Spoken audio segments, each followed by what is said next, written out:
Assalamualaikum warahmatullahi wabarakatuh. Salam sejahtera bagi kita semua. Halo sahabat kebugaran.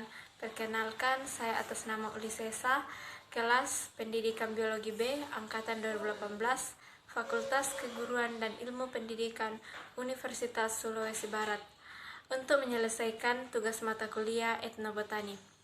Dalam video ini, saya akan membuat minuman herbal yang terbuat dari jahe dan gula merah. Sebelum kita lanjut ke tahap pembuatannya, mari kita simak manfaat dan kandungan yang terdapat pada jahe dan gula merah.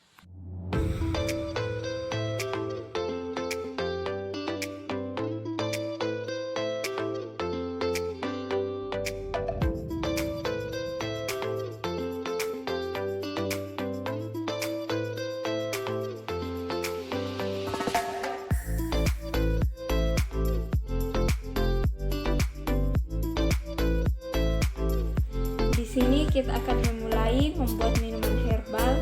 Pada minuman herbal ini sangat berkhasiat, dapat menghilangkan batuk, flu. Bahan-bahan yang digunakan yaitu jahe dan gula merah. Dua ini saja yang kita gunakan. Caranya sangat mudah sekali. Jahe yang sudah dicuci bersih dan sudah dikupas,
teh